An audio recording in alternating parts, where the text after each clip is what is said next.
Sa puntong ito, makakapanayam natin ang abogado ng mga kaanak ng EJK victims, ang human rights lawyer at kasama sa ICC list of counsel na si Attorney Joel Butuyan.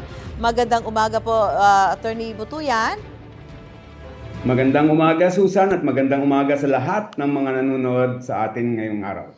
Apo, Attorney, kapag sinimula na po ang paglilitis sa The Hague, meron bang galing sa Pilipinas na tetestigo sa ICC? Meron po ba kayo magiging papel sa paglilitis, Attorney?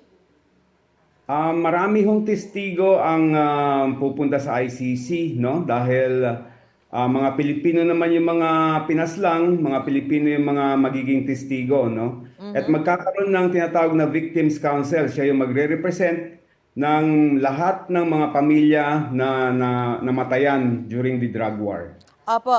At Attorney, kumusta po yung pamilya ng mga biktima ng EJK victims? Ano po ang sabi nila nung makausap ninyo? Although, syempre nakita namin kanina may mga ginawa ho sila mga pagkilos kahapon, di ba? Doon sa naging development nga dito sa balitang ito. Kumusta ho nung makausap nyo sila?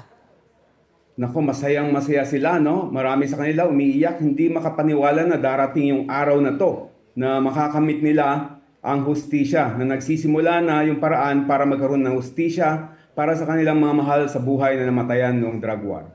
Attorney, ang tanong din po ng marami, paano ang iba pang idinadawit sa war on drugs, gaya ni Senator Ronald Bato de la Rosa? Posibleng issuehan na rin ba sila ng arrest warrant? Alam mo, Susan, kung babasahin mo yung warrant of arrest, may mga indications na may iba pa, no?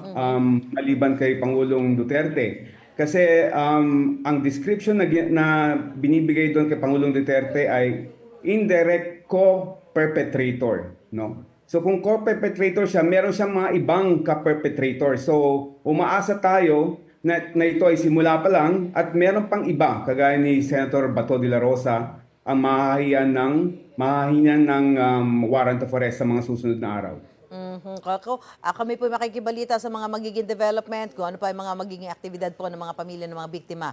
At maraming salamat po. Magandang umaga, Human Rights Lawyer, Attorney Joel Butuyan. Thank you. Gusto mo bang mauna sa mga balita? Mag-subscribe na sa GMA Integrated News sa YouTube at tumutok sa unang balita.